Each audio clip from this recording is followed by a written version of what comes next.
Bonjour Serge Moati. Bonjour. Merci d'être notre invité. Dernière nouvelle de Tunis, c'est publié chez Michel Lafon. C'est votre carnet, c'est votre journal de bord. C'est votre retour en Tunisie, post-révolutionnaire, ce pays.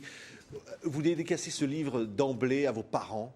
Et vous rappelez combien vos parents auraient aimé vivre ces moments-là? Oui, parce qu'ils sont morts, hélas, en 57 et ils ont connu l'indépendance de la Tunisie, la République tunisienne en 57, mais ils sont morts cette année-là, mais ils n'ont jamais connu la démocratie ni la liberté. Donc c'est vrai que c'est un dialogue avec eux que j'entretiens pour leur donner ces dernières nouvelles de Tunis, qui est le titre de mon bouquin, c'est-à-dire que je raconte quoi. Ça commence dans l'avion, vous arrivez... Avec un caméraman pour filmer ce qui se passe. Je viens d'apprendre qu'il y a la révolution qui a commencé. Ni une ni deux, j'y vais avec un caméraman, etc.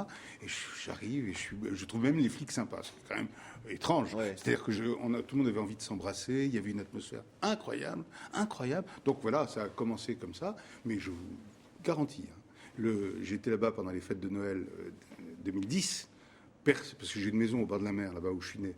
Personne n'aurait misé un dinar sur la chute de Ben Ali, le départ de Ben Ali. Personne.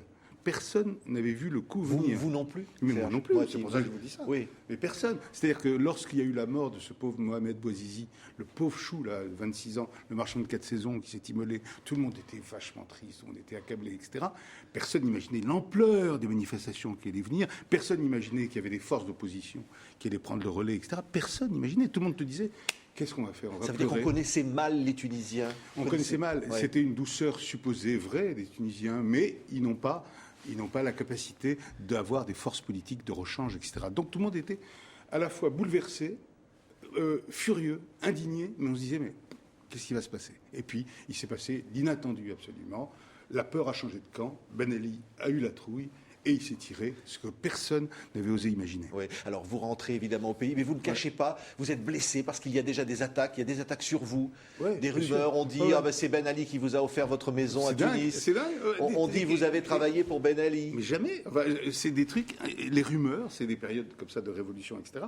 Mais Ben Ali, la vérité, enfin je ne sais pas si on a le temps, mais la vérité, c'est que Ben Ali, quelques mois après l'indépendance, après qu'il prenne le pouvoir, c'est-à-dire en 87, il était un hyper-démocrate après le départ du Il a voulu travailler avec vous à ce moment-là. Genre, toi, tu as été, la création de la haute autorité ici, le CSA, etc. On veut libéraliser la télévision, donne-nous des conseils, tu es un fils du pays, etc. Et tous les partis étaient autour de Ben Ali. À ce moment-là, il y avait le pluralisme, la pluralité. Ça a duré de 87 à 88 et demi, par là, où tout le monde y a cru à ça.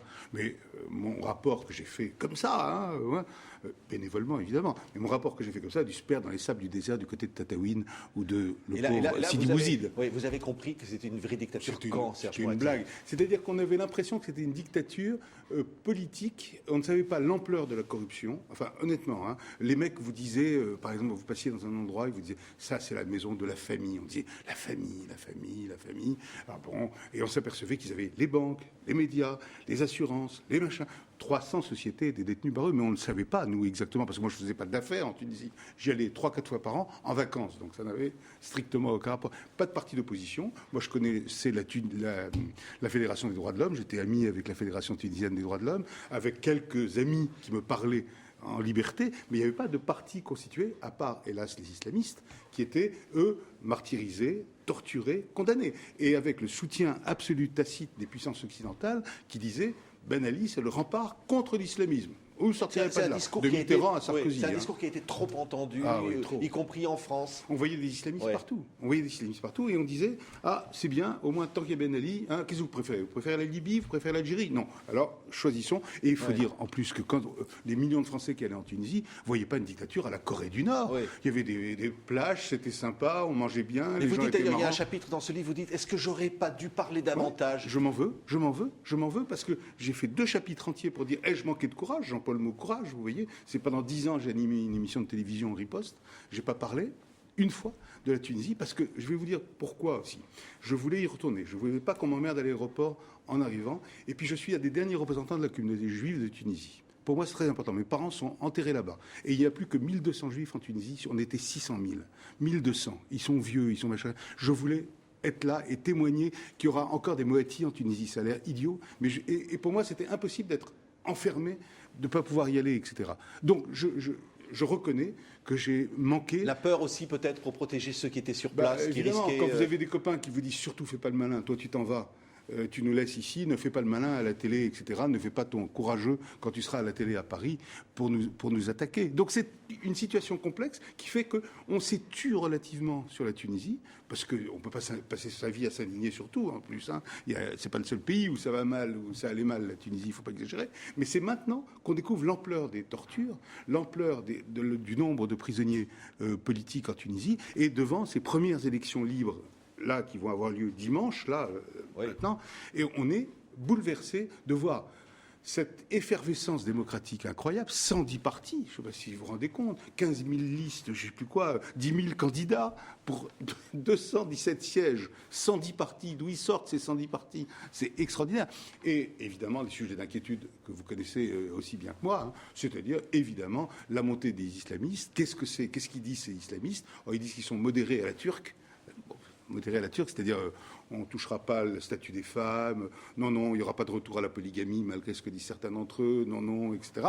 Mais on n'a pas d'idée du résultat des élections, à part que les islamistes sont crédités de 25 à 30% dans tous les sondages qui sortent. Oui, qu'est-ce qui fait cet attachement continu ? Vous avez écrit Village Jasmin.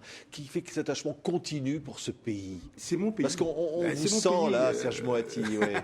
C'est mon pays, je l'adore. Vous dites je pleure, vous pleurez quand vous revenez là-bas. Oui, je pleure. Et même là, si vous me poussez, je pleure parce que c'est le pays de mes parents morts. C'est le pays où je me sens bien. C'est chacun d'entre nous un village. Hein. Hein, moi, mon village, il est là-bas, là où j'ai ma maison que je loue, au bord de la mer, là où je suis né. Et quand il se passe quelque chose, vous avez envie d'être là-bas. Ah oui, tout de suite, quoi. Mais d'ailleurs, j'y vais vendredi. J'y vais parce qu'il y a des élections et je ne peux pas être en France s'il y a des élections. Alors, je suis en plein tournage des présidentielles en France, mais là, j'y vais parce que je ne peux pas être loin de la Tunisie quand il s'y passe quelque chose. C'est mon pays. Vous avez envie de dire quelque chose de Tunisie aujourd'hui. Vous les aimez. Que je les vous avez envie de leur dire attention, là. Que je les aime follement, que je les aime comme un frère, que je les aime. Je suis leur frère.